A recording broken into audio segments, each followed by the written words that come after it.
That is relation between sets.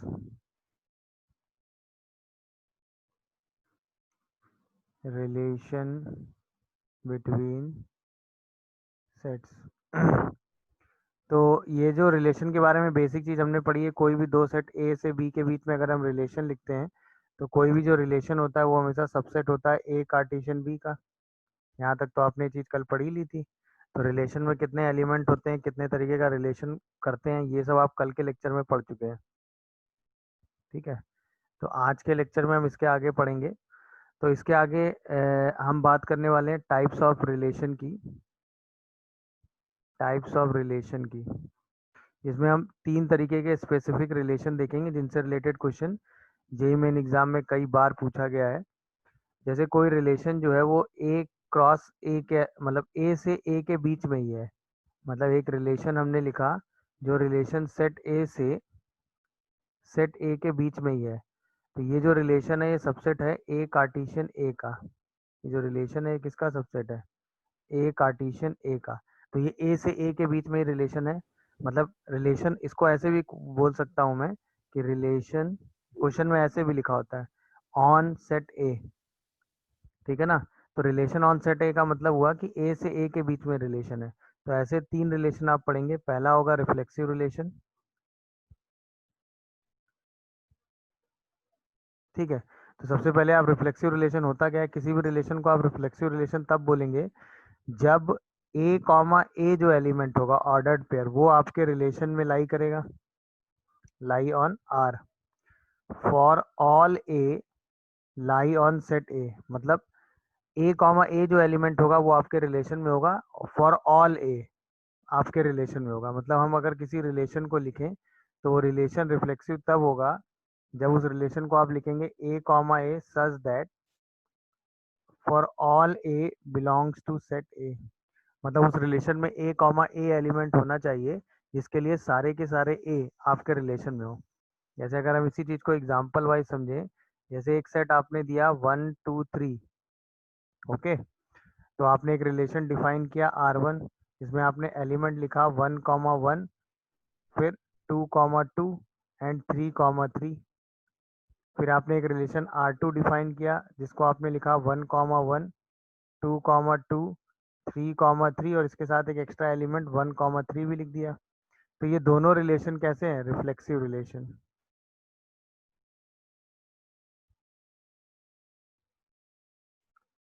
क्यों, क्योंकि ये क्या करते हैं, कंटेन करते हैं किसको, 1 कॉमा 1 को, 2 कॉमा 2 को एंड 3 कॉमा 3 को। उसके अलावा एक्स्ट्रा में कोई और एलिमेंट कंटेन करते हैं तो वो आपकी प्रॉब्लम नहीं है। But for all A, A comma A आपके रिलेशन में होना चाहिए। तो जब भी आप किसी भी रिलेशन को रिफ्लेक्सिव चेक करेंगे तो सिंपल यही काम चेक करेंगे, ए कॉमा ए एक एलिमेंट लेंगे और वो सारे ए के लिए आपके रिलेशन को अगर सेटिस्फाई कर रहा है तो आपका रिलेशन रिफ्लेक्सिव रिलेशन होगा। क्लियर। सेकेंड रिलेशन आप पढ़ते हैं दैट इज सिमेट्रिक रिलेशन।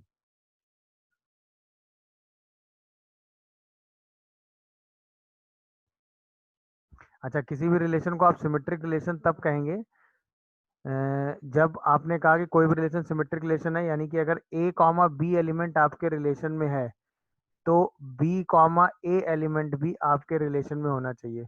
मतलब किसी भी रिलेशन को अगर आप लिखें तो उसमें ए कॉमा बी, बी कॉमा ए ये दोनों एलिमेंट होना चाहिए जहां पर ए और बी दोनों सेट ए को बिलोंग करते हो। तो इस रिलेशन को हम क्या कहते हैं, सिमेट्रिक रिलेशन। मतलब अगर आपके रिलेशन में ए कॉमा बी है तो बी कॉमा ए भी आपके रिलेशन में होना चाहिए। That is called symmetric relation. ठीक है ना। जैसे फॉर एग्जांपल अगर मैं एक सेट ए ले लूँ 1 2 3 और एक रिलेशन R1 लिखूँ 1 कॉमा 2, 2 कॉमा 1, तो ये कैसा रिलेशन है, सिमेट्रिक। यहीं पे मैं लिख दूँ 1 कॉमा 1 एंड 2 कॉमा 2, तो ये भी कैसा रिलेशन है, सिमेट्रिक।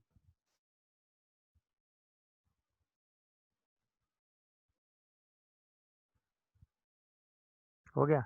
और इसके बाद तीसरा और आखिरी होता है that is called transitive relation.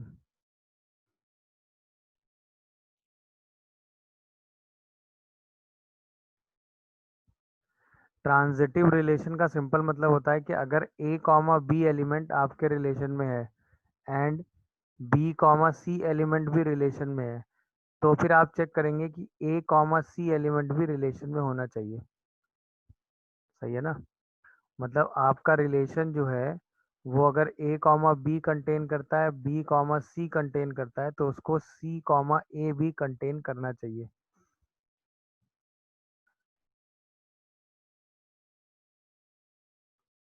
सारे एलिमेंट सेट ए से आने चाहिए। हो गया?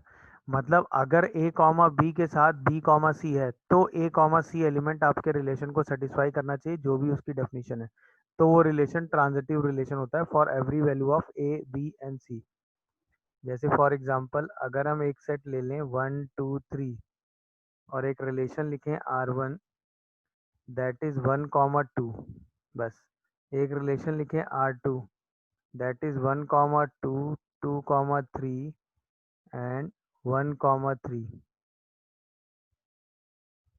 सही है ना? हाँ, तो ये दोनों जो रिलेशन आपने लिखे हैं दैट इज ट्रांजिटिव रिलेशन। क्यों? अब ध्यान से देखो, 1 2 एक सिंगल एलिमेंट लिखा हुआ है। अब आपको आपके रिलेशन में ए कॉमा बी है, अगर ए कॉमा बी के साथ आपके रिलेशन में बी कॉमा सी है तो आपके रिलेशन में ए कॉमा सी होना चाहिए फॉर ट्रांजिटिव। बट अगर आपके रिलेशन में सिर्फ ए कॉमा बी है और बी कॉमा सी नहीं है, तो ए कॉमा सी हो या ना हो उससे कोई फर्क नहीं पड़ता, आपका रिलेशन अपने आप ट्रांजिटिव हो जाएगा। सेम फॉर एग्जांपल जैसे 1 2 ये एक ट्रांजिटिव रिलेशन है, क्योंकि 1 2 के लिए ऐसा कोई एलिमेंट आपको मिल ही नहीं रहा है जो 2 से स्टार्ट हो रहा हो। अगर कोई ऐसा एलिमेंट होता जो 2 से स्टार्ट हो रहा होता, यानी बी कॉमा सी होता, तो ए कॉमा सी का एग्जिस्टेंस चेक करते for transitive. But a comma b के लिए बी कॉमा सी है ही नहीं, तो ए कॉमा सी हो या ना हो उससे कोई फर्क नहीं पड़ता। तो पहला रिलेशन ट्रांजिटिव है। सेकंड आओ 1 2, ये वाला एलिमेंट 2 3 है, तो इनसे 1 3 भी आपके रिलेशन में है। अब ये आया 2 3, ऐसा कोई एलिमेंट है ही नहीं जो 3 से स्टार्ट हो रहा हो, तो कोई मतलब नहीं है। 1 3 ऐसा कोई एलिमेंट है ही नहीं जो अगेन 3 से स्टार्ट हो रहा हो, तो यानी बाकी सारे एलिमेंट ट्रांजिटिव के लिए ओके हैं। तो ये दोनों रिलेशन कैसे हैं भाई? Transitive relation.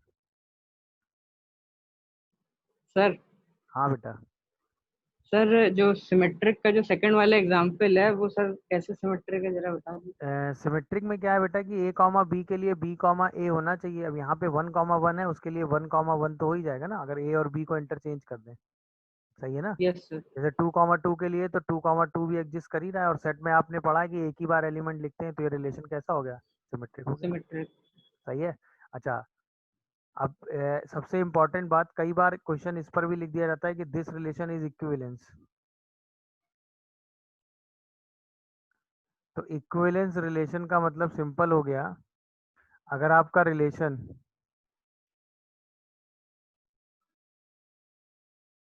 कैसा है, रिफ्लेक्सिव है,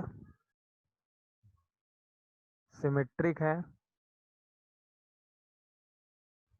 एंड ट्रांजिटिव है, तो हम कहते हैं देन रिलेशन इज इक्विवेलेंस। समझ गए कि नहीं भाई? मतलब अगर आपका रिलेशन रिफ्लेक्सिव भी है, सिमेट्रिक भी है और ट्रांजिटिव भी है, अगर आपका रिलेशन रिफ्लेक्सिव भी है, सिमेट्रिक भी है और कैसा है भाई? ट्रांजिटिव भी है, तीनों तरीके का आपका रिलेशन है, तो आप तुरंत अपने रिलेशन को क्या कह देंगे? Equivalence relation. ये इंपॉर्टेंट बात है, इसको ध्यान रखिएगा। किसी भी रिलेशन को इक्विवेलेंस चेक करने के लिए रिफ्लेक्सिव, सिमेट्रिक और ट्रांजिटिव तीनों टाइप की कंडीशन चेक करनी पड़ती है। अगर आपका रिलेशन रिफ्लेक्सिव भी है, सिमेट्रिक भी है और ट्रांजिटिव भी है, तो आप अपने रिलेशन को क्या कहते हैं? Equivalence relation. क्या ये बात सब लोग समझ पा रहे हैं कि नहीं? तो अब आपको, अब सिंपल सी बात है, देखिए जितनी मैंने आपको थ्योरी बताई है, ये तो मैंने आपको डेफिनेशन वाइज चीजें बता दी। अगर आपको सीधा चेक करना होगा तो आप सीधा, पहली चीज, ये जो टाइप्स ऑफ रिलेशन है ये सिर्फ आप तभी चेक कर पाएंगे जब आपका रिलेशन केवल एक सेट पे होगा। अगर ए से बी में होगा तो इस तरह का कोई भी रिलेशन पॉसिबल नहीं है। सेम सेट के बीच में ये रिलेशन पॉसिबल है। रिफ्लेक्सिव के लिए हमें सिर्फ ये चेक करना है कि a comma A for all ए, जितने भी एलिमेंट ए हैं वो सारे एलिमेंट, और उन सारे एलिमेंट का जो pair element same ordered pair बनता है ए कॉमा ए, वो आपके रिलेशन में होना चाहिए फॉर ऑल ए। उसके अलावा कुछ भी हो कोई फर्क नहीं पड़ता, बट उनमें से कोई भी एलिमेंट मिसिंग नहीं होना चाहिए। दूसरा, सिमेट्रिक के लिए अगर ए कॉमा बी आपके पास है तो बी कॉमा ए भी आपके पास होना चाहिए, दैट इज सिमेट्रिक रिलेशन। है ना? ए और बी अगर इक्वल होंगे तो ऑब्वियसली बात है, अगर ए कॉमा ए है तो उसका भी तो रेप्लिका ए कॉमा ए ही बनेगा ना, तो वो भी आपके रिलेशन में हो जाएगा। ट्रांसिटिव के लिए अगर ए कॉमा बी के साथ बी कॉमा सी भी सेटिस्फाई कर रहा है, ए कॉमा बी के साथ बी कॉमा सी भी सेटिस्फाई कर रहा है, तो ए कॉमा सी का एग्जिस्टेंस चेक होगा। बट अगर ए कॉमा बी के लिए बी कॉमा सी नहीं सेटिस्फाई कर रहा है, तो ए कॉमा सी होना ना होना हमारे लिए इमटेरियल है, आपका रिलेशन ट्रांसिटिव हो ही जाएगा। और अगर कोई रिलेशन रिफ्लेक्सिव भी है, सिमेट्रिक भी है और कैसा है, ट्रांसिटिव भी है, तो वो तुरंत आप किस कैटेगरी में डाल देंगे, इक्विवेलेंस रिलेशन में। बात समझ में आ रही है कि नहीं, बोलिए भाई। जैसे अब ये Yes. क्वेश्चन आपके सामने आया था सितंबर वाले अटेम्प्ट में, कि इसमें आपको ये चेक करना था विच of the following relation is transitive और नॉट। तो ट्रांसिटिव के लिए हमने क्या पढ़ा है कि अगर किसी भी रिलेशन में ए कॉमा बी एलिमेंट है, जैसे इसमें कहा गया था R1 and R2 are the two relation given, और सारे जो रिलेशन के एलिमेंट दिए गए हैं ए कॉमा बी, कोई भी रियल नंबर आप ले सकते हैं, है कि नहीं। तो A square plus B square हमेशा रैशनल होना चाहिए। ए स्क्वायर प्लस बी स्क्वायर कोई भी दो ए नंबर लो और उसका सम जो है वो रैशनल नहीं होना चाहिए। ऐसे दो रिलेशन आपको दिए हुए हैं और हमें चेक करना है कि which of the following is transitive, which of the following is not transitive. A और बी में ऐसी कोई कंडीशन बनाई नहीं गई है। तो अगर हम एग्जांपल वाइज चलें और हम कह दें कि ए स्क्वायर प्लस बी स्क्वायर हमेशा कैसा होना चाहिए भाई, A square plus B square का सम हमेशा कैसा आना चाहिए भाई, Rational first one. रैशनल। तो सपोज हम ऐसे करें कि भाई पहले में ए स्क्वायर को हम 1 ले लें और बी स्क्वायर को हम 2 ले लें, सही है। तो A square plus B square 3 आ जाएगा, जो कि कैसा है, रैशनल है। अच्छा, अगर हम सी स्क्वायर को ए स्क्वायर को 1 ले लें, बी स्क्वायर को 2 ले लें, तो A square plus B square हमारा कैसा हो गया, ए स्क्वायर प्लस बी स्क्वायर हमारा 3 हो गया ना। और 3 लिखते हैं हम, इसको क्या लिख देंगे भाई, बोलिए। जैसे ए स्क्वायर 1 लिया, बी स्क्वायर 1 लिया और सी स्क्वायर सपोज हमने ले लिया 4। तो अभी आपने क्या चेक किया कि ए स्क्वायर प्लस बी स्क्वायर की वैल्यू कितनी आ रही है, 3। B square plus C square की वैल्यू कितनी आ रही है, 6। और सी स्क्वायर प्लस ए स्क्वायर की वैल्यू कितनी आ रही है, 5। तो इसका मतलब अगर ए कॉमा बी आपके रिलेशन में है, सही है ना, R1 में है, तो बी कॉमा सी भी R1 में होगा। तो इसके हिसाब से सी कॉमा ए भी R1 में होगा। दिखा कि नहीं भाई, क्योंकि सबका सम रैशनल आ रहा है। बट अगर हम ये चीज ऐसे कहें, भाई ए बी सी तो हम अपने हिसाब से कुछ भी ले सकते हैं ना, तो उसके हिसाब से तो आपको कोई भी रिस्ट्रिक्शन लेना नहीं है। तो अगर हम ऐसे कहें कि सपोज आपने ए को कोई भी एक रैशनल नंबर पिक कर लो, सपोज हमने ए को ले लिया 1 + √3, तो और बी को हमने ले लिया 1 - √3, और ऐसे हमने सी एक नंबर कोई पिक कर लिया सी स्क्वायर, बी स्क्वायर ए स्क्वायर करेंगे तो 1 + 2√3 आ जाएगा। ऐसे ही सी को हमने पिक कर लिया √3, टू 1 + 2√3 स्क्वायर करेंगे तो ये 1 - 2√3 आ जाएगा। और ऐसे ही इसको अगर हम पिक कर लें, चलो इसको 2 और 2 ले लो, इसको आप पिक कर लो 1 + 2√3, ये हमने पिक कर लिया। अब अभी भी आप a square plus B square करो जरा, तो 4 + 4 8 और 3 और 3 6 14 आ जाएगा। तो ये तो ए कॉमा बी आपके रिलेशन में आ गया।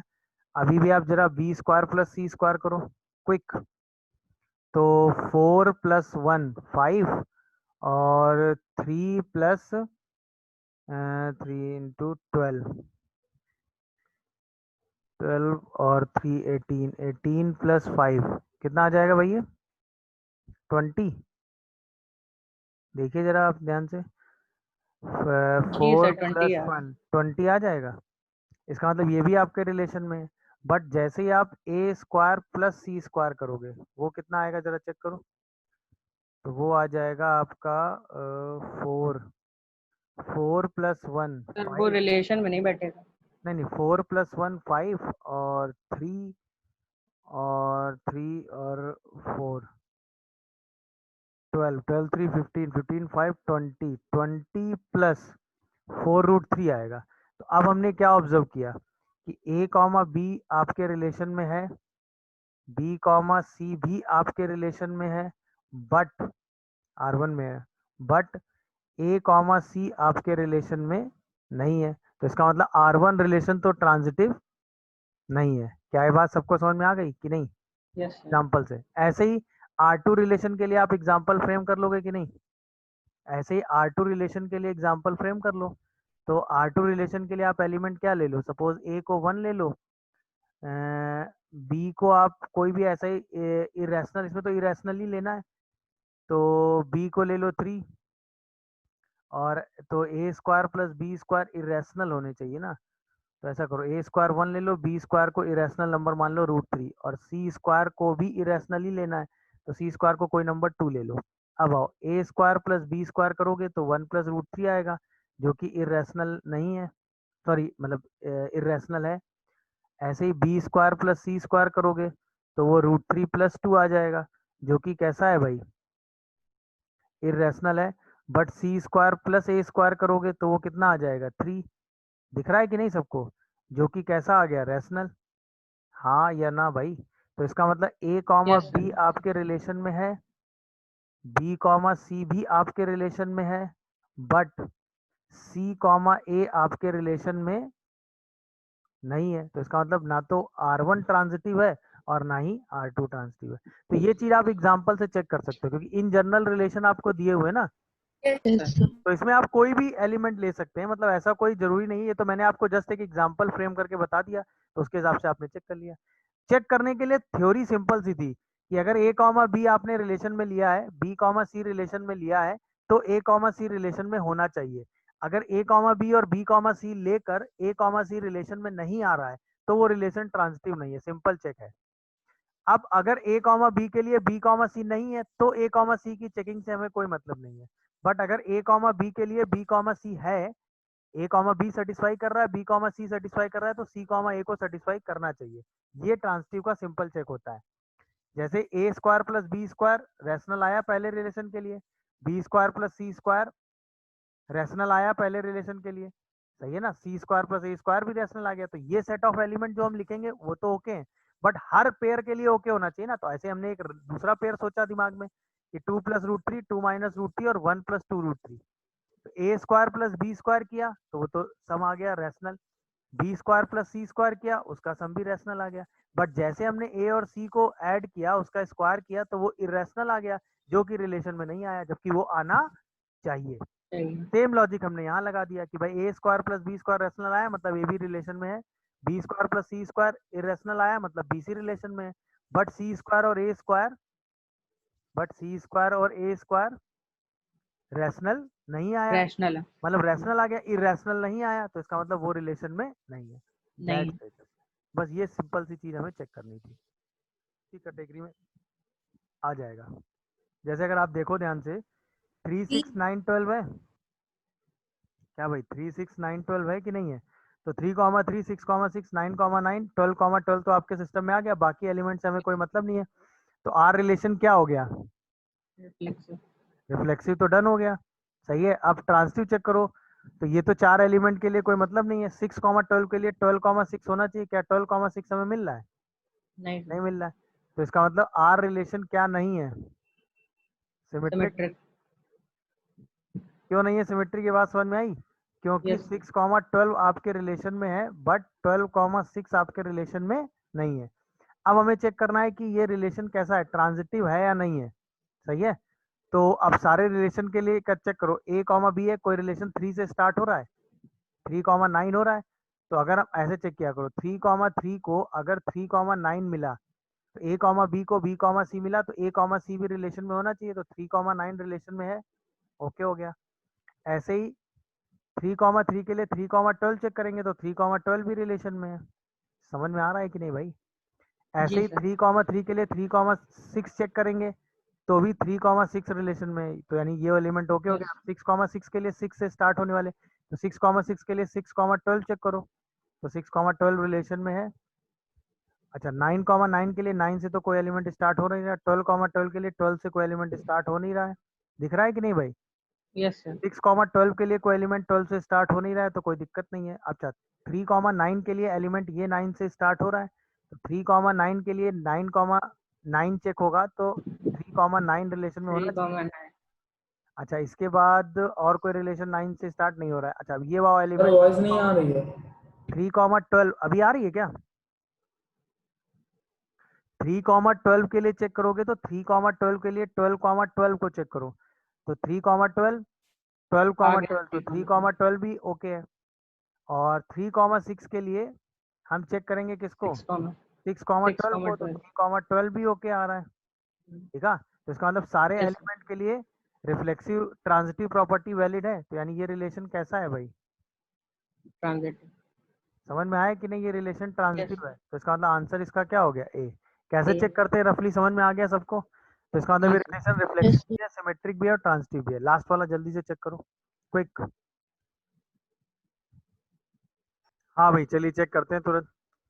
तो 1,3 पहले हमें क्या चेक करना है? 1 1 2 2 3 3 4 4 होना चाहिए, तो नहीं है, तो इसका मतलब रिफ्लेक्सिव तो नहीं है। ये समझ में आ गया नहीं सबको? अब हमें चेक करना है कि ये सिमेट्रिक है या नहीं। तो 1,3 के लिए 3,1 है, ओके।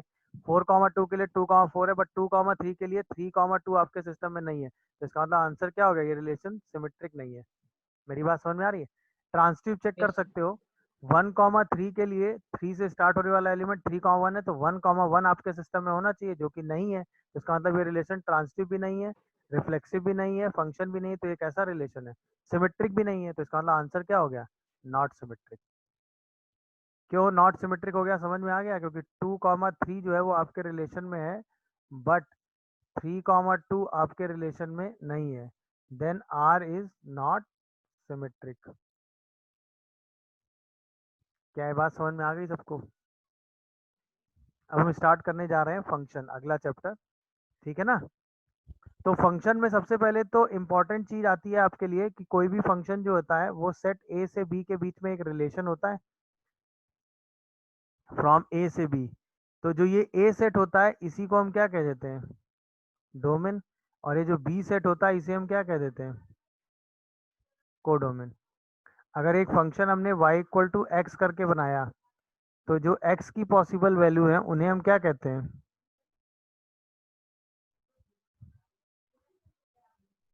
ये सारी वैल्यूज कहाँ से आती हैं? सेट ए से, और इन्हें ही हम क्या नाम देते हैं? डोमेन। और जो y की पॉसिबल वैल्यू आती हैं,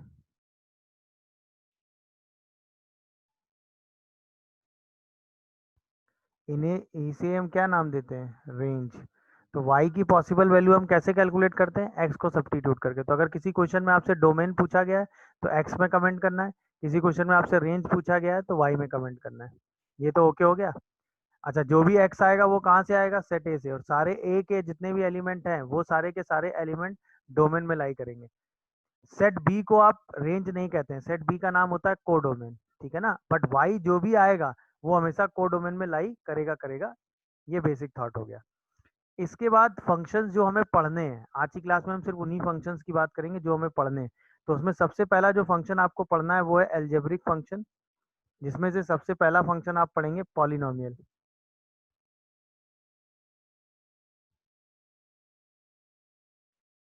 सही है? पॉलिनोमियल फंक्शन में जो चीजें मतलब जेई मेन के हिसाब से पूछी जाती हैं वो सिर्फ है कि पॉलिनोमियल फंक्शन होता क्या है। तो कोई भी फंक्शन जो इस फॉर्मेट में लिखा हो उसको आप पॉलिनोमियल कह देंगे। ठीक है ना? यहाँ पे इसको ऐसे लिख लो, ए बी एक्स की पावर n माइनस वन से लेके सी एक्स प्लस डी, बाकी सारे वेरिएबल। जहाँ पे जो कांस्टेंट आप ले रहे हैं a B and so on c and d, ये सारे जो है रियल होने चाहिए, तो एक रियल पॉलिनोमियल हो गया। एन जो है वो हमेशा एक होल नंबर होना चाहिए, तो ये आपका पॉलिनोमियल हो गया। अब अगर हम ये कहें कि इसकी जो डिग्री है वो एन है, तो वो तब होगी जब ए यानी एक्स की पावर एन का कोफिशिएंट नॉन जीरो हो जाएगा। ये किसी भी पॉलिनोमियल का। अच्छा, पॉलिनोमियल में सबसे इंपॉर्टेंट है for every polynomial.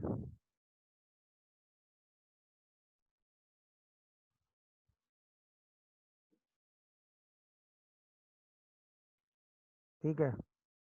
For every polynomial. अगर हम उसकी डोमेन डिस्कस करें तो वो ऑल रियल होती है, मतलब माइनस इनफाइनाइट से प्लस इनफाइनाइट। रेंज में अगर हम बात करें तो range of odd degree polynomial, range of odd degree polynomial कई बार ये डायरेक्ट आपके सामने आ जाता है, तो इसकी रेंज ऑल रियल होती है। Range of odd degree polynomial, important याद रखिएगा। मैं इवन डिग्री की बात नहीं कर रहा, बट अगर आपके पॉलिनोमियल की डिग्री ऑड है तो आपको उसको रेंज निकालने में अपना टाइम वेस्ट नहीं करना है, सीधे रेंज को आर ले लेना है। ठीक है। इसके बाद तीसरा इंपॉर्टेंट पॉइंट है कि कंटिन्यूअस एंड डिफरेंशिएबल।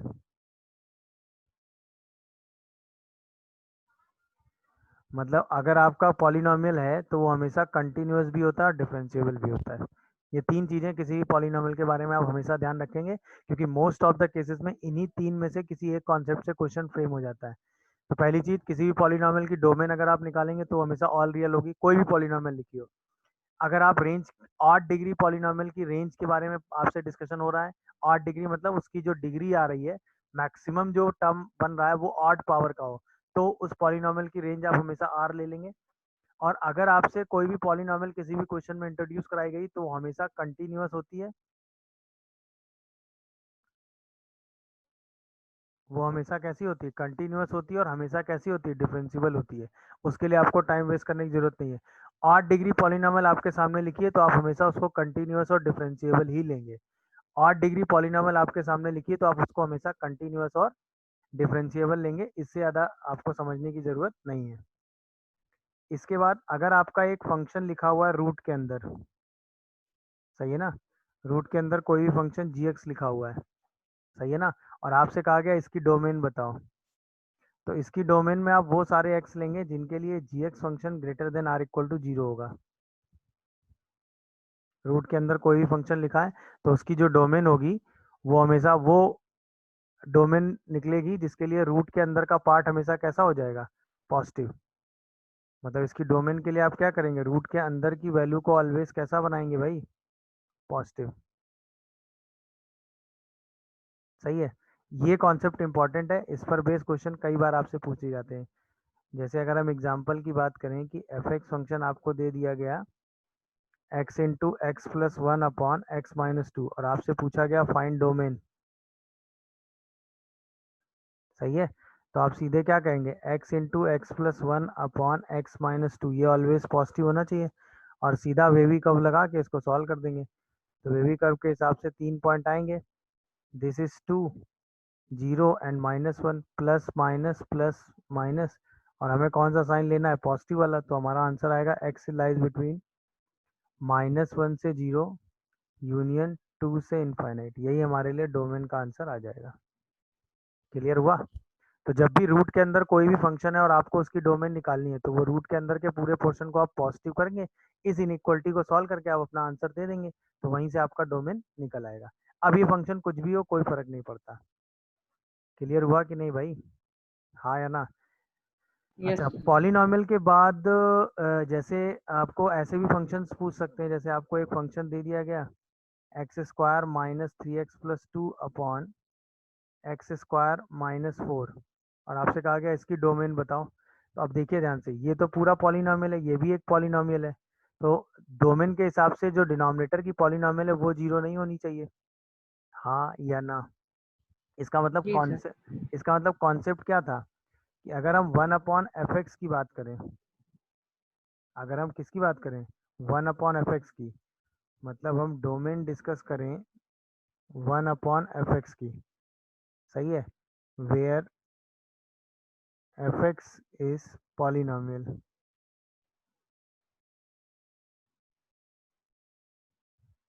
फंक्शन, तो इसकी डोमेन में वो x आएंगे जिसके लिए f(x) क्या नहीं हो रहा होगा, जीरो। 0। मतलब वो सारे x आ जाएंगे जिसके लिए f(x) क्या नहीं हो रहा होगा, जीरो। अगर हमें 1/f(x) की बात करनी है, कई बार ये मतलब क्वेश्चन के छोटे पार्ट है, कई बार ये क्वेश्चन में एज अ पार्ट यूज हो जाता है कि एक फंक्शन आपको दिया और जिसकी डोमेन आप निकाल रहे हैं, उसमें एक फंक्शन है जो 1/f(x) की फॉर्म में है, तो बस वो जीरो नहीं होना चाहिए, वो जीरो नहीं होना चाहिए, तो सिंप्लीफाई करके आप उसकी डोमेन आराम से निकाल देंगे। समझ पा रहे हो कि नहीं भाई। तो अब यहाँ यस। पे ये तो सीधा इसकी डोमेन क्या आ जाएगी इस एग्जाम्पल की, ऑल रियल नंबर आएगा, बट उसमें क्या हटा देंगे, +-2। क्यों हटा देंगे, ये बात समझ में आ रही है कि नहीं। क्यों, क्योंकि भाई इसमें तो कोई दिक्कत है नहीं, इसमें सिर्फ ये जीरो नहीं होना चाहिए, तो ये जीरो कहाँ हो रहा है, +2 और -2 पे, तो +2 और -2 डोमेन से हट जाएगा, बाकी किसी एक्स पर कोई प्रॉब्लम है नहीं, वो सारे डोमेन में काउंट हो जाएंगे। समझ गए कि नहीं भाई? Yes sir. अच्छा, इसके बाद ये तो बात हो गई। अच्छा, एक छोटा कॉन्सेप्ट ये है कि अगर मान लो एफ एक्स फंक्शन है जिसकी डोमेन आपने ली वो D1 सेट है, एक जी एक्स फंक्शन है जिसकी डोमेन आपने ली, डोमेन मतलब पॉसिबल वैल्यूज ऑफ एक्स, वो D2 सेट है। डोमेन का मतलब क्या हो गया, possible values of set of x. ये दोनों के D1 और D2 सेट आपको दिए हुए हैं। अब अगर हम दोनों फंक्शन ऐड कर दें यानी f x plus g x कर दें, या दोनों फंक्शन सब्ट्रैक्ट कर दें यानी f x minus g x कर दें, या दोनों फंक्शन मल्टीप्लाई कर दें f x into g x कर दें, डोमेन का मतलब हुआ possible values of x satisfying this function f, possible value of x satisfying this function g x. अब और दोनों फंक्शन ऐड कर दिए तो हमें ऐसा एक्स चाहिए जो दोनों को सेटिस्फाई कर रहा हो, ऐसा एक्स चाहिए जो दोनों को सेटिस्फाई कर रहा हो, ऐसा एक्स चाहिए जो दोनों को सेटिस्फाई कर रहा हो। तो इसका मतलब हमें ऐसे एक्स को सर्च करना है जो D1 में भी है और D2 में भी है। और आपने कल की क्लास में पढ़ा था ना, D1 और D2 दोनों में अगर कोई एलिमेंट कॉमन है तो वो D1 इंटरसेक्शन D2 में आएगा। तो ऐसी सिचुएशन में आप क्या करेंगे, ऐसी सिचुएशन में आप क्या करेंगे, दोनों की इंडिविजुअल डोमेन का इंटरसेक्शन ले लेंगे। दोनों की इंडिविजुअल इंडिविजुअल डोमेन का हम क्या ले लेंगे, इंटरसेक्शन। बट जैसे ही आप f x by g x की बात करते हैं, सही है ना, यानी in a case of division अगर कई सारे फंक्शन डिवाइड हो रहे हैं तो आप D1 इंटरसेक्शन D2 लेंगे ही, बट उसमें से वो एक्स आप हटा देंगे जिनके लिए जी एक्स क्या हो रहा होगा, जीरो। क्यों? क्योंकि आपने पढ़ा है ना डिनोमिनेटर के केस में वो फंक्शन क्या नहीं होना चाहिए, जीरो नहीं होना चाहिए। तो ये एक जनरल रूल है जिसको आप ध्यान रखिएगा। क्या है, मेरी बात समझ पा रहे हो कि नहीं? Yes sir. ये एक जनरल रूल है जिसको आपको ध्यान रखना है, समझ गए? तो जब भी आप कई, अच्छा दो फंक्शन मैंने लिए हैं, कई सारे फंक्शन हो सकते हैं, तो हर सारे फंक्शन के आप इंडिविजुअल डोमेन निकालेंगे, और अगर वो ऐड सब्ट्रैक्ट मल्टीप्लाई या डिवाइड हो रहे हैं तो उसके हिसाब से कॉन्सेप्ट निकाल के आप सबका इंटरसेक्शन ले लेंगे। डिवीजन के केस में डिनोमिनेटर जीरो नहीं करेंगे, वो वाले पॉइंट जहाँ जीरो हो रहे होंगे उनको भी आप सिस्टम से एलिमिनेट कर देंगे। जैसे ये क्वेश्चन जेई मेन का है, 1/√4 - x² + x+1/(x - 1) इसकी डोमेन पूछी गई है, सही है ना? क्वेश्चन देखने में एकदम आसान सा है। पहला 4 - x² रूट के अंदर है, बट डिनोमिनेटर में तो सिर्फ पॉजिटिव होना चाहिए, यानी x² - 4 निगेटिव होना चाहिए, यानी x की वैल्यू कहाँ से कहाँ होनी चाहिए, -2 से 2, वे भी कर्व लगा के सॉल्व कर देंगे। अच्छा, ये तो पॉलिनोमियल है, इससे तो कोई दिक्कत नहीं है। अच्छा, ये डिनोमिनेटर में है बट ये जीरो नहीं होना चाहिए, तो यहाँ से इसकी डोमेन क्या आएगी, all real but not equal to 1। अच्छा, अब ये D1 आ गया D2 आ गया, दोनों का इंटरसेक्शन जब लेंगे तो यहाँ से डोमेन का राइट आंसर क्या आएगा, -2 से 2 के बीच में सारी वैल्यूज होनी चाहिए, किसको छोड़ के, 1 को छोड़। समझ गए कि नहीं भाई? समझ में आया कि नहीं? Yes sir. Yes sir. चलिए, तो ये तो बात हो गई बहुत ज्यादा रैशनल फंक्शन, बहुत ज्यादा फंक्शन रूट में आएगा, नहीं तो सीधे पॉलिनोमियल का फॉर्मेट आएगा, और आप उसको आराम से सिंप्लीफाई करके सॉल्व करके अपने आंसर को लिख सकते हैं हर बार। इससे ज्यादा tough case generally JEE main में नहीं आएगा।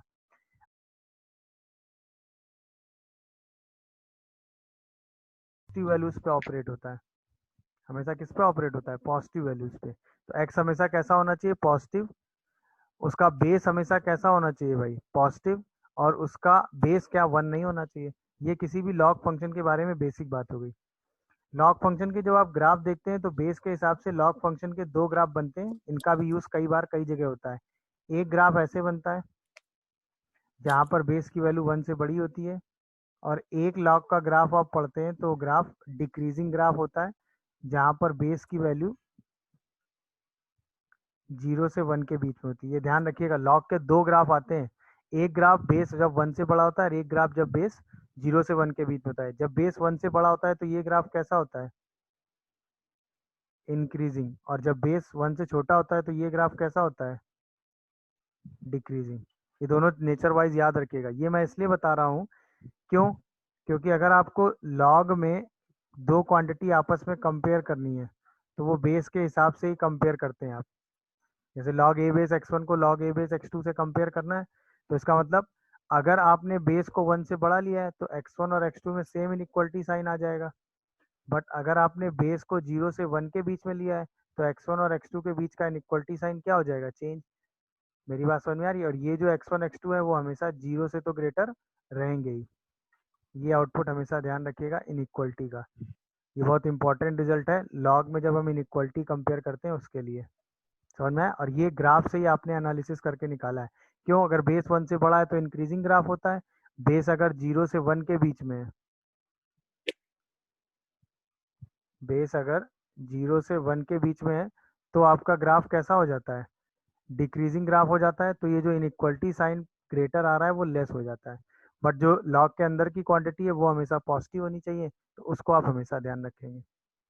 इसके बाद अगर आपको किसी फंक्शन h(x) की डोमेन निकालनी है, जो कि लॉग ऑपरेटर में ही लिखा है, यहाँ पर f(x) लिखा हुआ है और यहाँ पर कोई भी बेस लिखा हुआ है, तो इसकी डोमेन में क्या आएगा, बोलिए। तो इसकी डोमेन के लिए आप वो x काउंट करेंगे जिनके लिए ये f(x) हमेशा क्या होगा, पॉजिटिव। सही है। यहीं पे अगर h(x) फंक्शन ऐसा दे दूं मैं कि log ऑफ f(x) है और बेस में भी एक फंक्शन g(x) लिखा हुआ है, अब हमें इसकी डोमेन काउंट करनी है, तो हम इसमें ऐसे x काउंट करेंगे जिनके लिए f(x) फंक्शन पॉजिटिव हो, g(x) फंक्शन भी पॉजिटिव हो और साथ में g(x) फंक्शन 0 के बराबर ना हो, और आप अपना आंसर लिख लेंगे। क्या है, मेरी बात सबको समझ में आ रही है? अच्छा, ये तो अंडरस्टूड आई कि f(x) और g(x) तो डिफाइन होने ही चाहिए ना, f(x) और g(x) तो डिफाइन होने ही चाहिए। तो ये लॉग ऑपरेटर की बात होती है। समझ में आ रहा है कि नहीं? जैसे जेई मेन का ही क्वेश्चन है ये, आपसे पूछा गया था कि f(x) फंक्शन आपको दिया था उन्होंने 1/√4 माइनस एक्स स्क्वायर, और लॉग फंक्शन के साथ उन्होंने दिया था x³ माइनस एक्स, और आपसे कहा था इसकी डोमेन बताओ। ठीक है, तो सिंपल सी बात है, इस फंक्शन की डोमेन के लिए आपने पढ़ा है, आप क्या करेंगे, 4 माइनस एक्स स्क्वायर को ग्रेटर देन 0 कर देंगे, एक्स स्क्वायर माइनस 5 सॉरी सिर्फ ग्रेटर देन 0 करेंगे क्योंकि ये डिनोमिनेटर में है। समझ रहे हो कि नहीं? यहाँ पे एक्स स्क्वायर माइनस 4 को सिर्फ लेस देन 0 कर देंगे, तो यहाँ से x की वैल्यू वेवी कर्व लगा के -2 से 2 आ जाएगी। अच्छा, लॉग के अंदर की जो क्वांटिटी है x³ माइनस एक्स, इस फंक्शन के लिए क्या करेंगे, x³ माइनस एक्स को क्या कर देंगे, पॉजिटिव कर देंगे। समझ रहे हो कि नहीं? तो x into x square minus 1 positive हो जाएगा, यानी x into x minus 1 x plus 1 positive हो जाएगा। यहाँ से आप इसको सिंप्लीफाई कर लेंगे तो -1 0 और 1 plus minus plus minus plus sign चाहिए, तो x की वैल्यू -1 से 0 यूनियन 1 से इनफाइनाइट आ जाएगी। अब आप दोनों को इंटरसेक्शन में काउंट कर लेंगे दोनों का, क्योंकि दो फंक्शन ऐड हो रहे हैं, तो फाइनल जो डोमेन आएगी वो आएगी -1 से 0, बोलिए भाई, और यूनियन 1 से लेके कहाँ तक, 2। ये आपका फाइनल डोमेन का आंसर आ जाएगा। क्या ये बात सबको समझ में आ रही है? देख लीजिए, Yes, sir. समझ गए कि नहीं? तो डोमेन में सिंपल सी बात है, लॉग ऑपरेटर को सिंपल तरीके से इन्वॉल्व करना होता है। लॉग में मैक्सिमम 2 ही पॉसिबिलिटी है, इससे ज़्यादा टफेस्ट लॉग की डोमेन से रिलेटेड क्वेश्चन जेई मेन में नहीं फॉर्म होगा। मेरी बात समझ रहे हो कि नहीं? या तो आपको लॉग ऑपरेटर में ये बात दे देगा, या लॉग ऑपरेटर में ऐसा कोई क्वेश्चन पूछ लेगा। यानी कि अगर लॉग के अंदर f(x) दिया तो उस f(x) को ग्रेटर देन 0 करके आप डोमेन निकाल देंगे। अगर लॉग में f(x) और बेस में भी x का फंक्शन दे दिया है तो f(x) को ग्रेटर देन 0 करेंगे, gx को ग्रेटर देन 0 करेंगे और gx को 0 के बराबर नहीं करेंगे, और वो सारे पॉइंट आप इसमें से हटा देंगे। जैसे यहीं पे अगर मैं आपसे क्वेश्चन पूछ लेता कि f(x) is equal to log of 4 minus x square base x, ठीक है ना भाई, फाइंड डोमेन, तो आप अपना आंसर क्या देते, 4 माइनस एक्स स्क्वायर को आप ग्रेटर देन 0 कर देते, x को भी ग्रेटर देन 0 करते और x को आप 1 नहीं करते, तो यहाँ से x square minus 4 less than 0 आता, तो यहाँ से x की वैल्यू -2 से 2 आती। अच्छा, अब ये कंडीशन और ये तीनों का इंटरसेक्शन लेते, तो फाइनल डोमेन का आंसर आप क्या रिपोर्ट करते, -2 से 2 ही रिपोर्ट करते, सॉरी 0 से 2 रिपोर्ट करते, बट उसमें क्या काउंट नहीं करते, 1 One. काउंट नहीं करते। ये आप फाइनल आंसर रिपोर्ट करने वाले हैं। इससे ज़्यादा लॉग में वेरिएशन नहीं आएगा। इसके बाद लॉग की कुछ प्रॉपर्टीज होती हैं, जिनका यूज आ जाता है।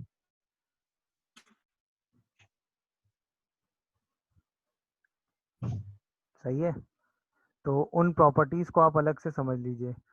जैसे सेम बेस पर अगर किसी भी नंबर का लॉग लोगे तो वो हमेशा क्या आउटपुट दे देगा, 1। ऐसे ही log of A plus log of B करोगे सेम बेस पर तो वो लॉग ए बी हो जाएगा।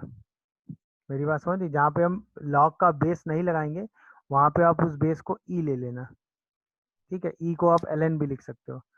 Same l n a minus l n b लिख दें तो वो l n a by b हो जाता है। ओके, यहीं पे अगर हम एल एन ऑफ ए की पावर सी लिखें तो वो सी एल एन ए हो जाता है। यहीं पे अगर आप लॉग ऑफ ए की पावर बी और सी की पावर डी लिख दें तो d by b log of c base b हो जाता है। यहीं पे अगर हम log of a base b लिखें तो हम इसको ln a by ln b भी लिख सकते हैं। और यहीं पे अगर हम a की power log of b base a लिखें तो ये वैल्यू b आ जाती है। और इसमें एक इम्पॉर्टेंट प्रॉपर्टी ये होती है कि अगर a की power log of b base c है तो ये c की power log of a base b के बराबर होता है।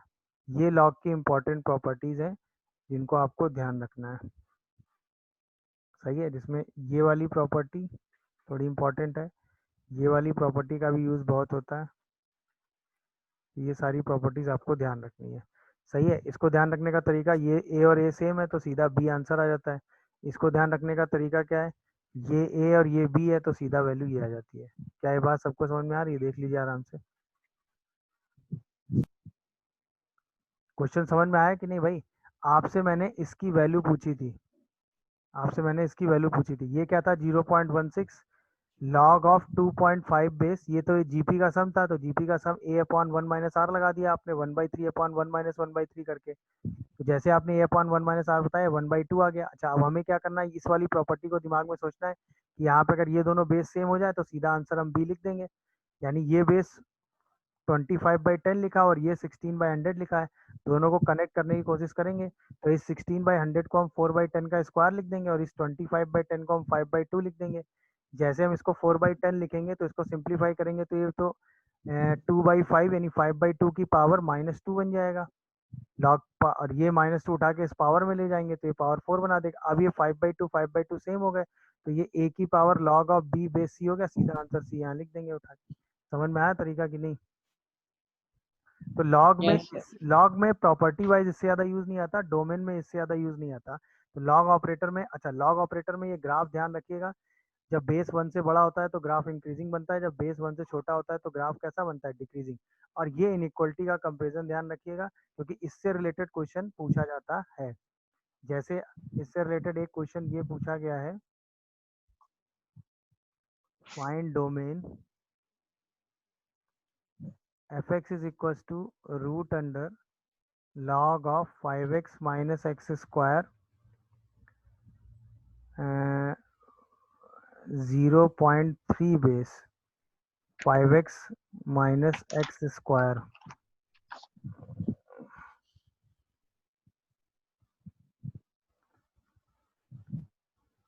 0.3 बेस 6। ये क्वेश्चन आपसे पूछा गया है। सही है, तो इसकी डोमेन आपको निकालनी है तो आप सीधा क्या करेंगे कि भाई रूट के अंदर की जो क्वांटिटी है यानी log of 0.3 base 5x minus x square by 6 ये पॉजिटिव होनी चाहिए, greater than or equal to 0। अच्छा, इसको कंपेयर करने के लिए आप log को log से ही कंपेयर करेंगे तो यहाँ पे 5x minus x square by 6 है 0, तो log में किसी भी बेस पर 1 की वैल्यू हमेशा क्या होती है, 0। इस प्रॉपर्टी को भी यहाँ मेंशन कर लीजिए, ये भी बहुत इंपॉर्टेंट रिजल्ट है, कई जगह यूज होता है। किसी भी बेस पर अगर आप 1 की वैल्यू निकालते हैं तो वो 0 आ जाता है। तो जहाँ भी 0 को log से कंपेयर करना होगा तो वहाँ पे आप a बेस 1 लिख देंगे। अब ये बेस कैसा है, 1 से छोटा है। 1 से छोटा होने की वजह से जैसे ही आप बेस को आपस में कंपेयर करेंगे तो 5x minus x square by 6 हमेशा 1 से छोटा आ जाएगा। अच्छा, हमें पता है कि log के अंदर की जो क्वांटिटी होती है वो हमेशा 0 से ग्रेटर होनी चाहिए। अब ये 1 से छोटा आ रहा है, 6 पॉजिटिव है, क्रॉस मल्टीप्लाई कर देंगे तो 5x माइनस एक्स स्क्वायर हमेशा 6 से छोटा आ जाएगा। यानी कि x square minus 5x plus 6 हमेशा कैसा आ जाएगा, पॉजिटिव। इसको फैक्टराइज करेंगे तो x minus two x minus three positive आएगा। यहाँ से आंसर आएगा x lies between minus infinite से 2 यूनियन 3 से इनफाइनाइट, 2 और 3 पे क्लोज आ जाएगा। अच्छा, चूंकि ये भी तो पॉजिटिव होना चाहिए ना साइमल्टेनियसली, तो इसका मतलब 5x minus x square greater than zero होना चाहिए, यानी x square minus 5x less than zero होना चाहिए, यानी x into x minus five less than zero होना चाहिए, यानी x की वैल्यू 0 से 5 के बीच में होनी चाहिए। ये और ये कंडीशन का क्या ले लेंगे, इंटरसेक्शन। जैसे इंटरसेक्शन लेंगे आप, क्योंकि दोनों कंडीशन साइमल्टेनियसली वैलिड होनी चाहिए, तो तुरंत डोमेन का आंसर क्या आ जाएगा, 0 से 2 यूनियन 3 से 5। ये आपका डोमेन का सीधा आंसर आ गया, 0 से 2 यूनियन 3 से 5। क्या ये बात सबको समझ में आ रही है? तो ये भी रिस्ट्रिक्शन क्लियर है भाई।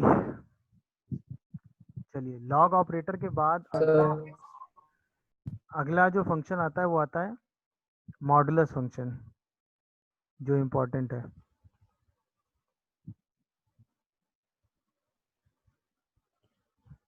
मॉडुलस फंक्शन, चलिए अगला इंपॉर्टेंट फंक्शन जो है मॉडुलस फंक्शन है। मॉडुलस फंक्शन होता है f x is equal to mod x. अच्छा, इसका बेसिक सिंपल सा है कि ये वैल्यू x होती है जब x पॉजिटिव होता है, और ये वैल्यू माइनस एक्स होती है जब x नेगेटिव होता है। कितना भी टफेस्ट सिचुएशन आ जाए, आप हमेशा इसी कॉन्सेप्ट पर रहिएगा।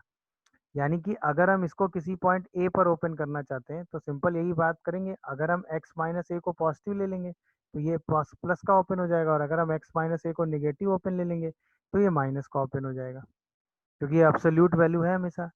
यानी कि इस फंक्शन को हम सीधा ओपन करेंगे x माइनस ए जब x a से ग्रेटर है, और a माइनस एक्स जब x a से लेस है। मॉड में यही प्रॉपर्टी है, इसी के हिसाब से इसको ओपन करते हैं। तो अगर हम इसके ग्राफिकल एनालिसिस पे आए y equal to mod x पे, तो x के along y equal to x line जब x पॉजिटिव है, और जब x निगेटिव है तो y equal to minus x line. सही है। तो इसके हिसाब से हमें इसकी डोमेन दिख रही है, डोमेन में हमेशा क्या आएगा, सारे रियल नंबर। बट जो इसकी रेंज आएगी मॉड लगते ही, वो रेंज सिर्फ 0 से लेके कहाँ तक आएगी, इनफाइनाइट। और मॉड ऑफ x माइनस ए आपको ओपन करना है, तो उसको ओपन करने का तरीका एकदम सिंपल है, वो आप आराम से ओपन करेंगे और सिंप्लीफाई कर लेंगे। वो आप आराम से ओपन करेंगे और सिंप्लीफाई करके अपना आंसर बता देंगे। समझ में आ रहा है कि नहीं भाई? बोलिए। गुड। अब जैसे मॉड पे रिलेटेड क्वेश्चन जनरली मॉड की प्रॉपर्टी पे आते हैं। जैसे आपसे ये क्वेश्चन पूछा गया कि root x in bracket root x minus four minus three mod of root x minus two plus six equal to zero, find sum of values of x satisfying the equation. मतलब इस equation को x की जो value satisfy कर रही है उनका सम बताना है।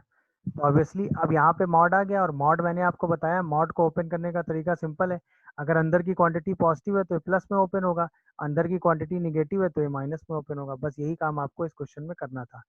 तो यहाँ पे क्वेश्चन सॉल्व करने के बिहाफ से आप क्या करेंगे, तुरंत भाई आप तुरंत करेंगे कि mod root x minus two को एक बार पॉजिटिव ले लेंगे, और एक बार इसी रूट एक्स माइनस टू को क्या ले लेंगे, निगेटिव।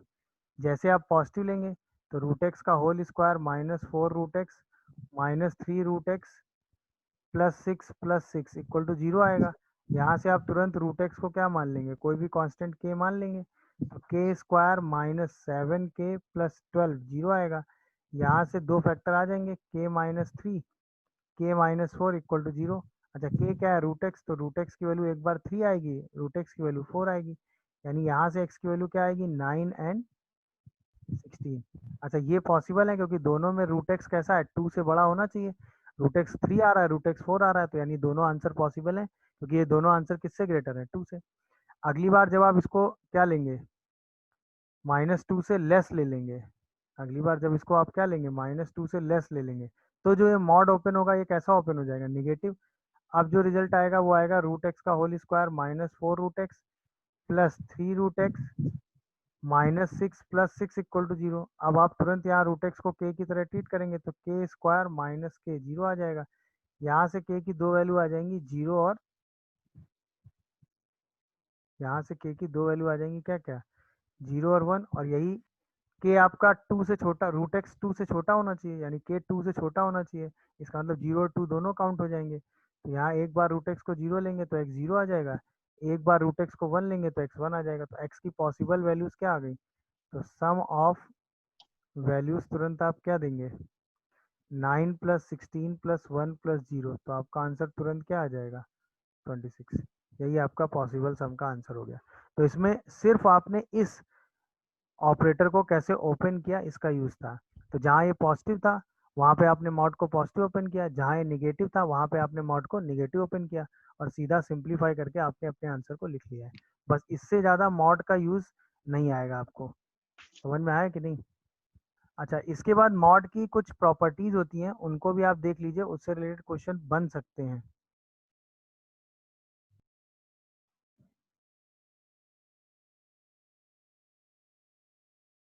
तो उसमें पहली प्रॉपर्टी तो यही हो गई, इनइक्वलिटी बेसिस पे अगर मॉड एक्स किसी क्वांटिटी ए से इक्वल ग्रेटर है, सही है ना, तो आप सीधा आंसर लिखते हैं x lies between minus infinite से माइनस ए यूनियन ए से इनफाइनाइट। ए पॉजिटिव होना चाहिए, ए कैसा होना चाहिए भाई? पॉजिटिव रियल होना चाहिए। अच्छा, मॉड एक्स अगर किसी क्वांटिटी ए से लेस है तो आप लिखते हैं एक्स लाइज बिटवीन माइनस ए से ए, यहाँ पर भी ए पॉजिटिव रियल होना चाहिए।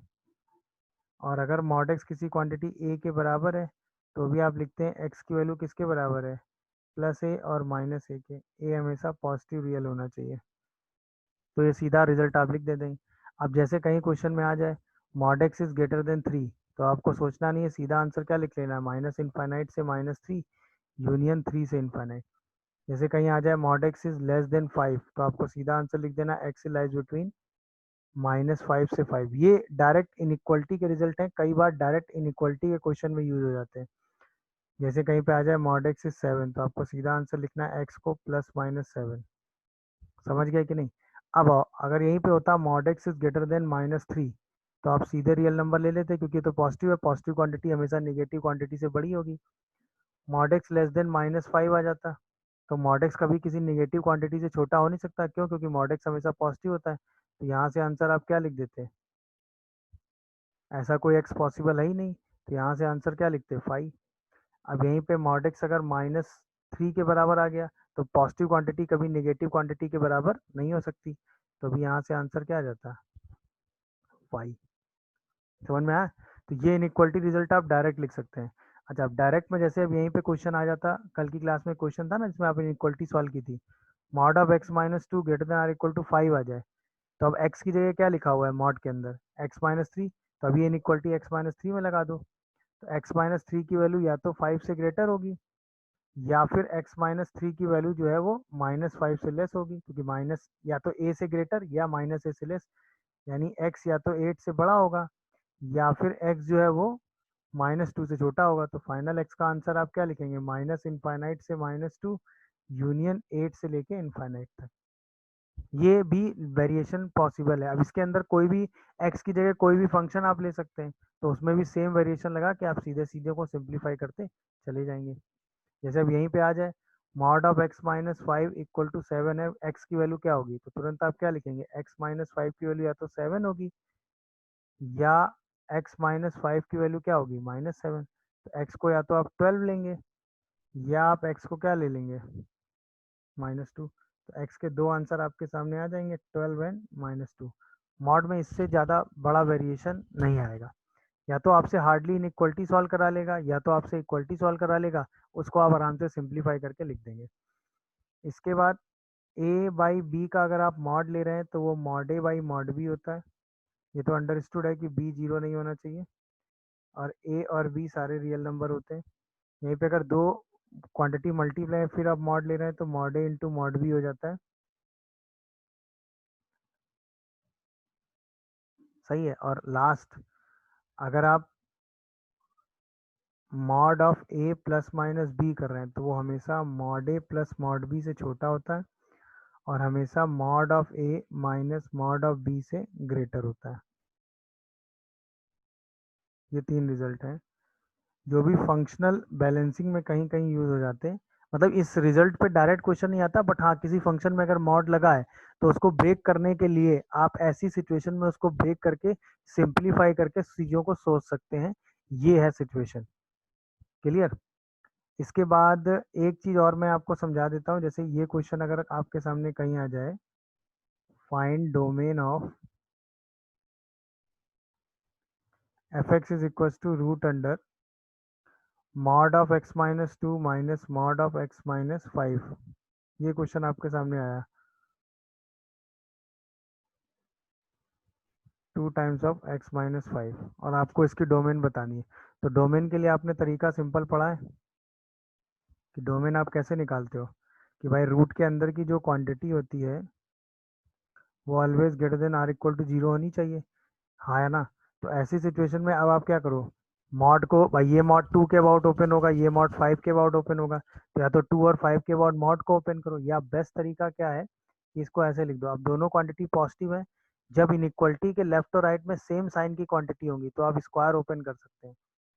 तो ये दोनों क्वांटिटी कैसी है, पॉजिटिव है, तो स्क्वायर आप ओपन कर दोगे।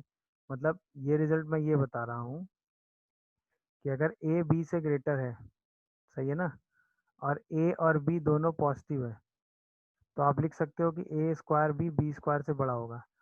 बट अगर ए और बी दोनों निगेटिव है तो आप स्क्वायर ओपन करोगे तो ए स्क्वायर हमेशा बी स्क्वायर से छोटा आ जाएगा, ये ध्यान रखिएगा, इसका यूज आता है कई बार। तो जैसे यहाँ पे दोनों क्वांटिटी पॉजिटिव है तो सीधा आप स्क्वायर, सॉरी, यहाँ पे दोनों क्वांटिटी पॉजिटिव है तो सीधा आप स्क्वायर ओपन कर सकते हो, सीधा स्क्वायर ओपन करोगे तो x माइनस टू का whole square is greater than 4 times of x minus 5 का होल स्क्वायर आ जाएगा। अब आप सीधा सिंप्लीफाई करके लिख दोगे, x माइनस टू का whole square minus two x minus 5 का होल स्क्वायर ग्रेटर देन 0 आ जाएगा। यहाँ पे आप a square minus b square लगा दोगे तो x minus two plus 2x minus 10 and x minus two x plus 10 greater than 0 आ जाएगा। यहाँ से आ जाएगा 3x माइनस 12 और यहाँ पर आ जाएगा 8 माइनस एक्स ग्रेटर देन 0। तो यहाँ पे आप लिख दोगे x माइनस 4, यहाँ पे आप लिख दोगे x माइनस 8, ये वैल्यू लेस देन 0 आ जाएगी। यहाँ से आप सिंप्लीफाई करके अपना आंसर लिख दोगे 4 से 8 के बीच में, ये आपका फाइनल आंसर आ गया। वैसे अगर केस वाइज ओपन करो या कैसे भी सिंप्लीफाई करोगे तो इस क्वेश्चन को करने में बहुत ज़्यादा टाइम आपका वेस्ट हो जाएगा, बट आप यहाँ पे कैलकुलेशन सिंप्लीफाई करके अपने। इसके बाद हम बात करने जा रहे हैं ग्रेटेस्ट इंटीजर फंक्शन की, जिसको आप कहीं कहीं GIF भी पढ़ते हैं, इसी को आप नाम दे देते हैं बॉक्स फंक्शन का भी, क्योंकि इसको हम बॉक्स की तरह रिप्रेजेंट करते हैं।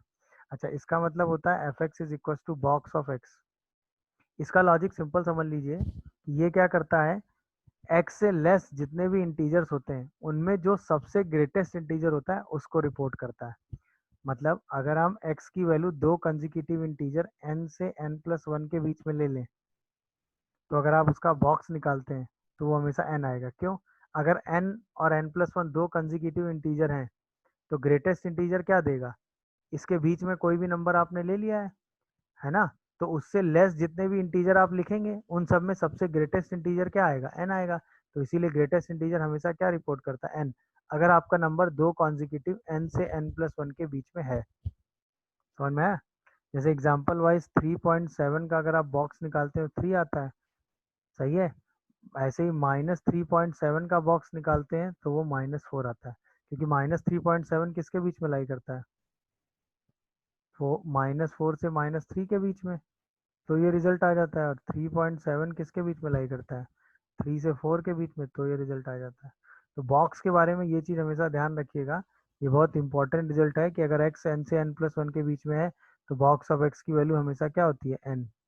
कई ये रिजल्ट बॉक्स में बहुत इंपॉर्टेंट है, इसका कई बार यूज होता है डायरेक्ट। रिजल्ट समझ में आया कि नहीं भाई?